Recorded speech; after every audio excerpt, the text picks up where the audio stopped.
Halo saudara, senang sekali saya Badari Sasmita kembali hadir menyapa Anda dengan sejumlah informasi teraktual, tajam, dan terpercaya. Selama 60 menit ke depan, saya akan menemani Anda dengan sejumlah berita yang sudah disiapkan tim redaksi Liputan 6 SCTV daerah Jawa Timur. Di antaranya, kakek ditemukan tewas dengan luka senjata tajam di Probolinggo.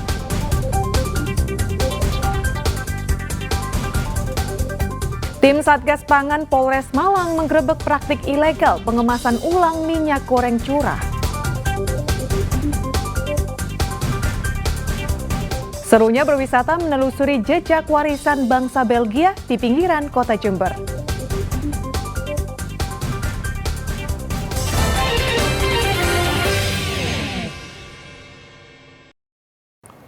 Saudara, 7 orang terluka akibat bus yang ditumpangi puluhan pekerja proyek menabrak bagian belakang truk di Jalan Tol Madiun.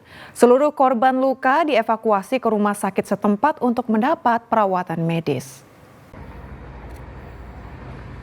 Beginilah kondisi bus yang ditumpangi puluhan pekerja proyek sesaat setelah terlibat kecelakaan di Jalan Tol Madiun menuju Solo, tepatnya di kilometer 616 Desa Bajulan, Kecamatan Saradan, Kabupaten Madiun, Rabu sore. Bagian kanan depan bus ringsek, kaca depan juga pecah akibat menabrak bagian belakang truk tangki.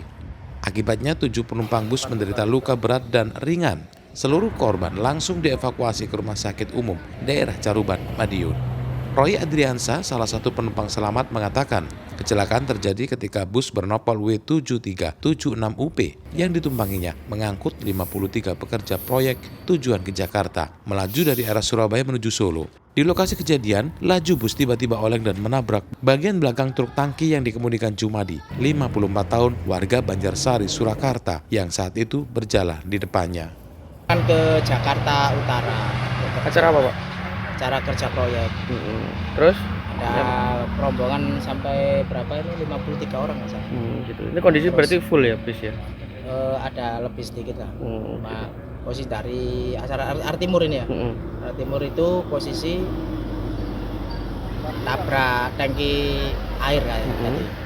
Di sisi kiri jalan, posisi bisnya di kanan. Kiri jalan dia nabrak. Kira Di samping kirinya. Dari Surabaya mau pulang ke Solo, udah jalannya udah di jalur kiri, jalur truk nggak. Dari belakang tiba-tiba langsung disundul dari belakang, disurung, jadi langsung truknya kaget banting ke kiri, keluar dari jalur itu, Pak. Kesurung sama bis itu. gitu. Itu Nek dari versinya penumpangnya emang bisa udah banter, Pak. Hingga saat ini korban masih menjalani perawatan di rumah sakit. Kasus kecelakaan ini kini dalam penanganan unit Laka Lantas Polres Madiun. Dirgo Suyono melaporkan dari Madiun. Saudara, seorang pria tua ditemukan tewas dengan sejumlah luka bacok di samping rumahnya di Probolinggo. Terduga pelaku berhasil ditangkap meski sempat kabur.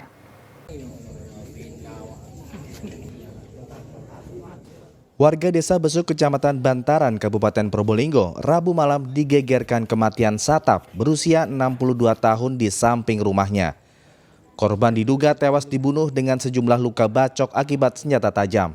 Menurut Suryati, anak korban, sebelum kejadian ayahnya sempat istirahat santai di samping rumahnya. Usai sore hari lelah mencari rumput di area persawahan. Namun tiba-tiba Suryati yang tengah memasak kaget mendengar teriakan ayahnya. Saat didatangi, ia sudah melihat ayahnya tergeletak bersimbah darah. Sang anak pun sekelebat melihat pria diduga pelaku yang kabur sambil menenteng senjata tajam. Saat dikejar, ternyata berhasil menghilangkan jejak. Suryati mengaku tidak sempat melihat wajah korban. Tapi kenal nggak dengan si pelaku ini, Bu? Tak kenal, Pak. Tak kelihatan, Pak. Kalau ciri-cirinya gimana orangnya tadi? Agak tinggi, pendek atau gimana? Kurus. Kurus. Ya tak setengah tua, Pak. Mudah. Masih muda ya? Mudah. Berapa orang? Berapa orang? Satu, aku kelihatan satu. Bawa timurit. Bawa Sungai Bare. lari itu juga dibawa ya? Iya.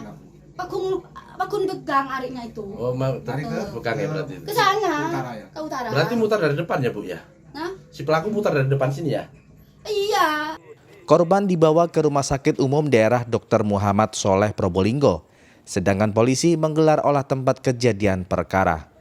Polsek Bantaran menerima informasi ditemukan adanya tindak pidana tersebut di Desa Besuk, Kecamatan Bantaran, sehingga setelah itu Polsek Bantaran dipimpin Kapolsek melaksanakan cek TKP dan menghubungi Satreskrim Polres Probolinggo hingga dari Polres menurunkan tim identifikasi untuk melakukan olah TKP, membackup Polsek Bantaran.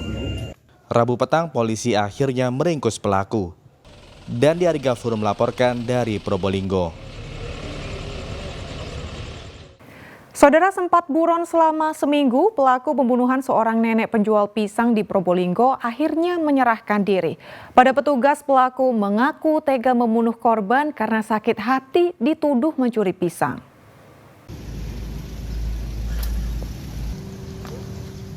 Budiono, pelaku pembunuhan Nur Halimah, seorang nenek penjual pisang yang terjadi sepekan lalu, akhirnya menyerahkan diri. Pelaku yang masih tetangga korban ini menyerahkan diri ke Mapolsek Krucil ditemani perangkat desa Bremik, kemudian digelandang ke Polres Kabupaten Probolinggo. Kepada petugas, pelaku mengaku kabur dan bersembunyi di hutan Gunung Argopuro. Selama dalam pelariannya, pelaku tidur di sela-sela pepohonan dan memakan buah-buahan liar dalam hutan. Dari hasil pemeriksaan sementara, terungkap pelaku tega menghabisi nyawa korban karena sakit hati dituduh mencuri setanda pisang di kebun milik korban. Memang kita dapatkan keterangan sementara dari si pelaku memang memiliki niatan untuk menyerahkan diri selama masa pelariannya, namun tidak berani karena masih ragu apakah dia akan diamuk massa atau sebagainya. Akhirnya ketika berpapasan dikuatkan oleh si saksi tersebut untuk menyerahkan diri,